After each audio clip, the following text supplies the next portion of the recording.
A book to accompany Scientific Eye has been published by Bell and Hyman and is available price £5.50 from your local suppliers or from Books for Students at Bird Road, Heathcote, Warwick, CV34 6TB.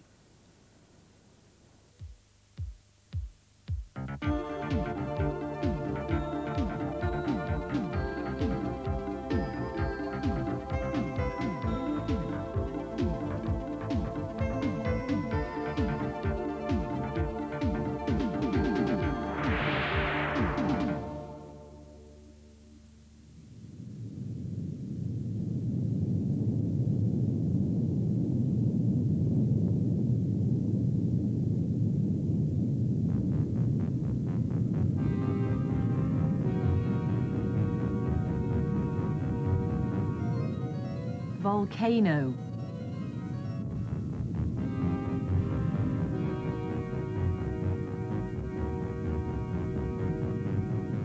Molten lava.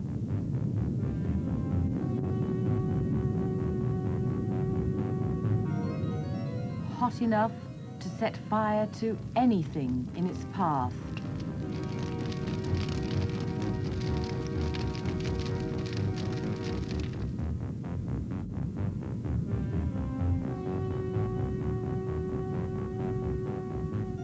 A river of rock.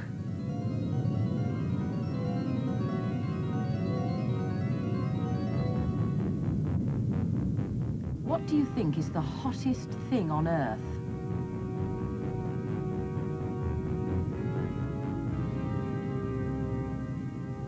And how do we tell how hot things are?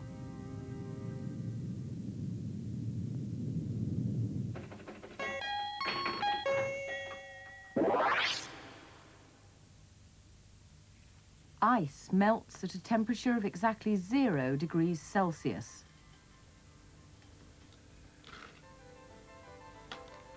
Inside a fridge, the temperature is between 0 and 5 Celsius.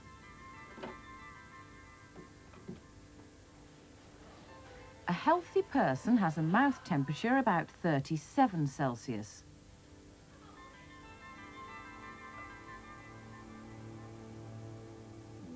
Butter melts between 30 and 50.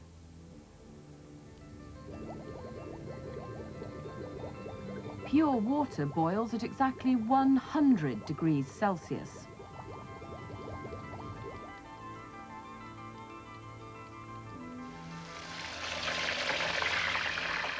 To fry chips, the oil has to be hotter than 100. Why do you think the chips sizzle so much when they first go in? Could you cook chips in the oven?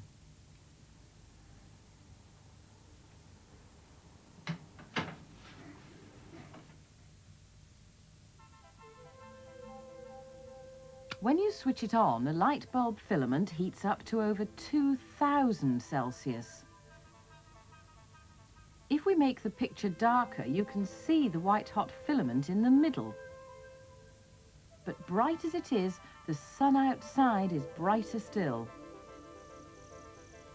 The sun makes energy by nuclear fusion in the plasma inside. Could we do that too? Russian scientists invented the tokamak, based on this British machine, which had reached 20,000 Celsius.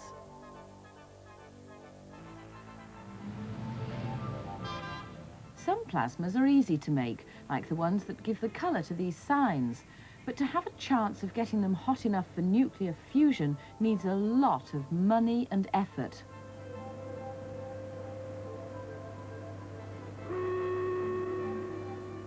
How hot can they get? In this tokamak, 10 million Celsius. In the latest experiments, the plasma has reached more than 40 million Celsius, the hottest thing on Earth.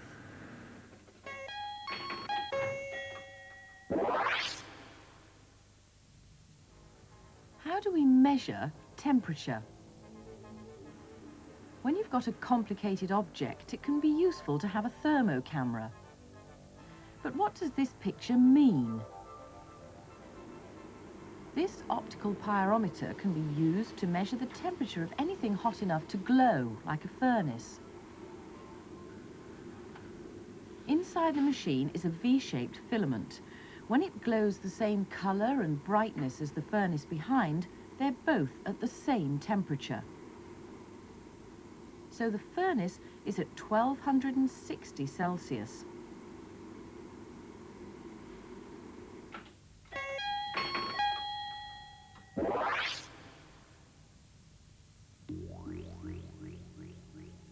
How would you measure the temperature of a candle flame?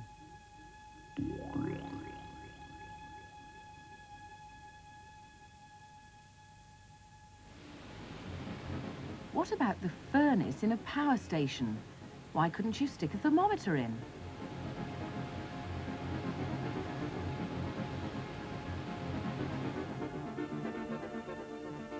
How hot is this pan?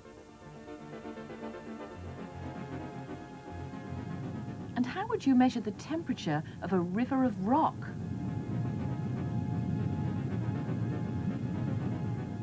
This is molten rock. But what about solids that aren't quite hot enough to melt? What can you do with red-hot steel that you can't do when it's cold?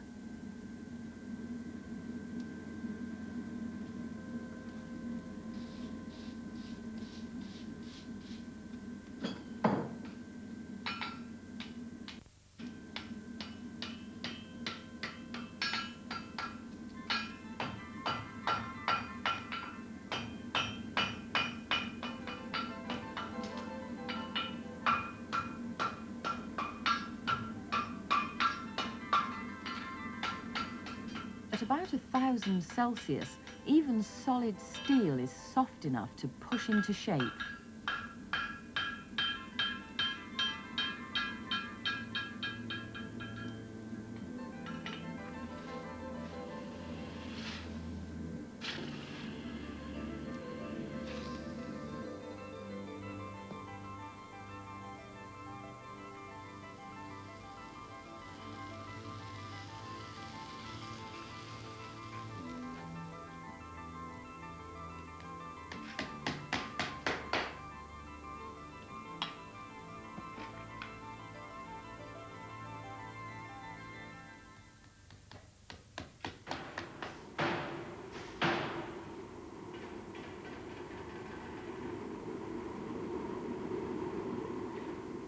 In this forge, they use a drop hammer to push hot steel into shape, the right shape for axles for buses and trucks.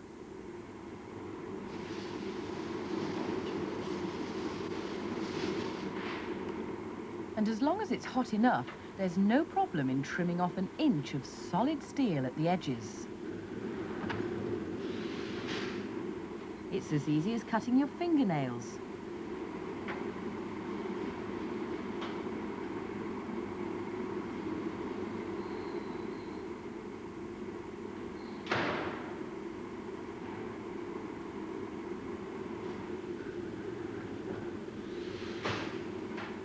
Bright yellow heat is over 1000 degrees Celsius. Orangey heat about 800, and you can see the liquid rock cooling down to dull red, about 500 or 600 Celsius.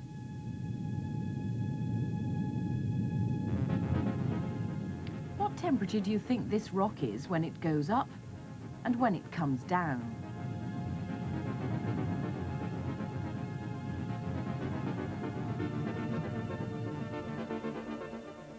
What colours are cold? Flowing down this mountain is a glacier, a solid river, a river of ice. How quickly do you think it flows?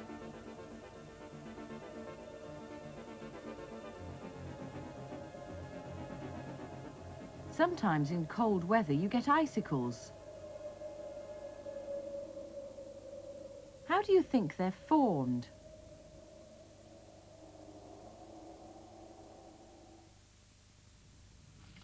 This liquid is boiling at -196 Celsius.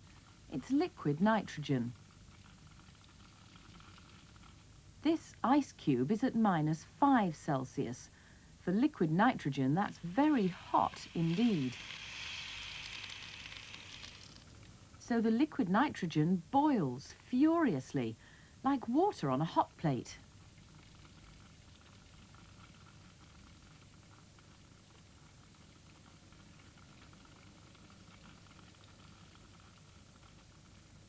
Why do you have to keep liquid nitrogen in a thermos flask?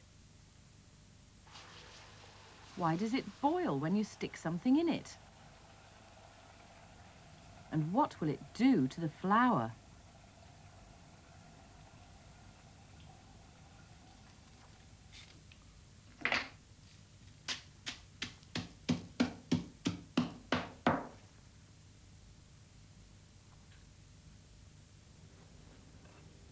What will happen to a balloon in liquid nitrogen?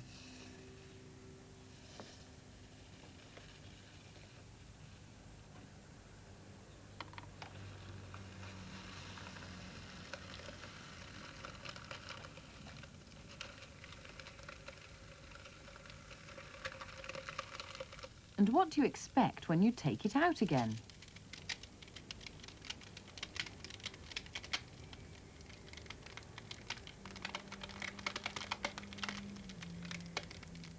Temperature doesn't go down forever.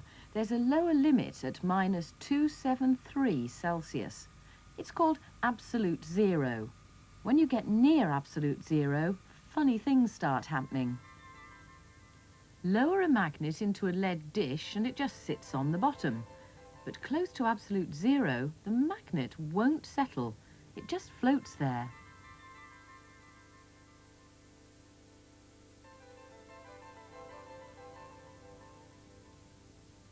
This is liquid helium, which boils only 4 degrees above absolute zero, or 4 Kelvin.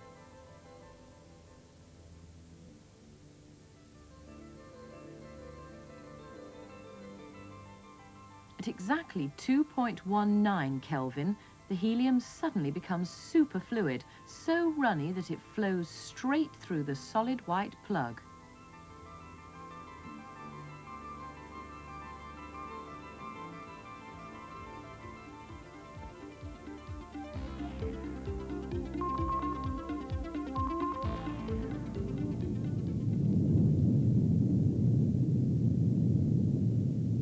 When liquids cool down, they freeze and turn into solids. It doesn't have to be freezing for liquids to freeze.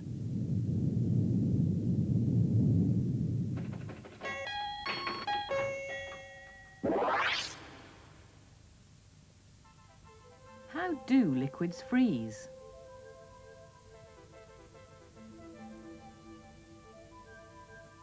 Many turn into crystals.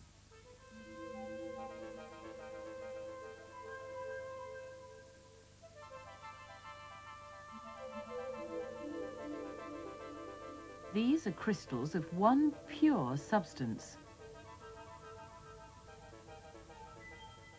You can't always see them as clearly as this, but in fact lots of everyday solids are made of crystals: sugar, salt, sand, rocks, and even metals. These are crystals of pure zinc. But what about things that aren't pure?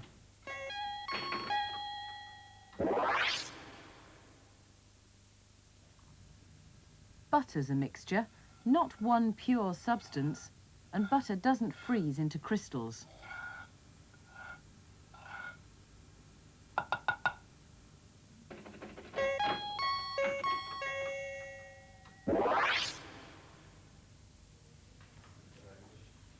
You can find out whether things are pure by looking at how they freeze. This pair are observing the freezing of a pure liquid. First, they warmed it up, and now they're letting it cool, noting the temperature every minute. This pair have warmed up a mixture. Both the pure stuff and the mixture soon begin to freeze. The pure stuff has a freezing point of about 52 Celsius. The cooling curve of the pure stuff drops quickly to about 52 and then stays there for several minutes while all the liquid freezes. But the mixture cools steadily all the time. Mixtures freeze slowly over a range of temperature.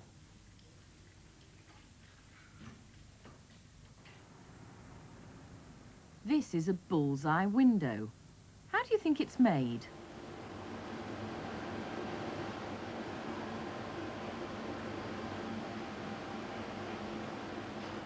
Red-hot glass. Is it a soft solid or a sticky liquid?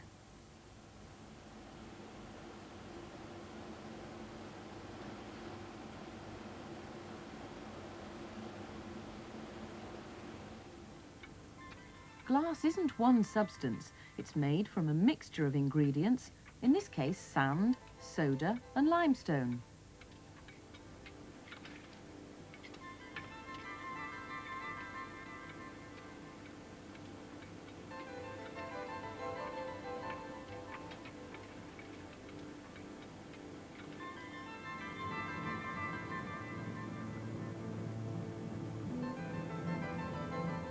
When they're thoroughly mixed together, they're melted in a furnace at 1200 degrees Celsius.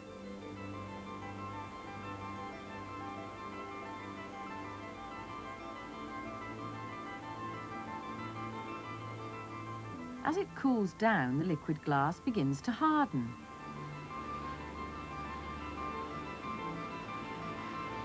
So it doesn't fall off the blowpipes, but it's still soft enough to blow into shape, to make a lampshade, for example.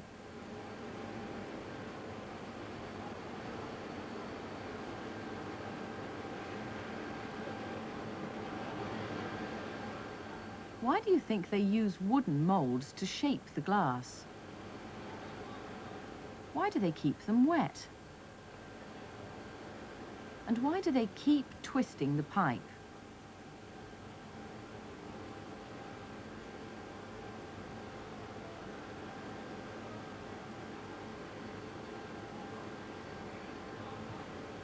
Remember, pure substances freeze at one temperature. Mixtures freeze slowly over a range of temperatures. Can you work out why this is important for glass blowers?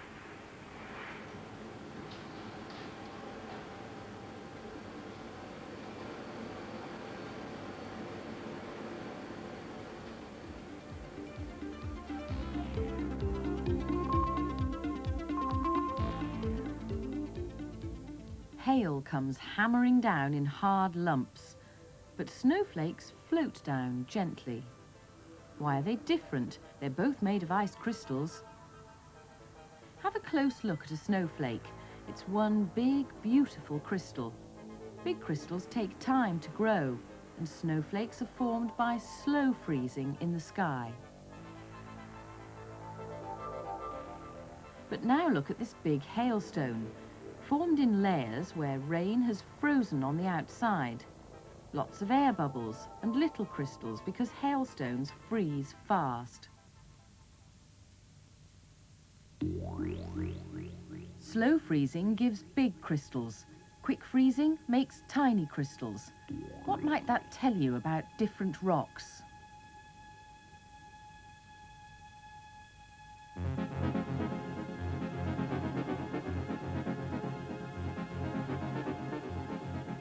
This granite might have come from a volcano.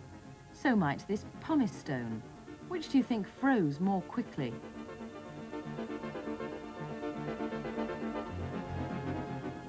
So, what experiments would you like to do if you could get near a live volcano? Why would it be useful to be able to predict eruptions?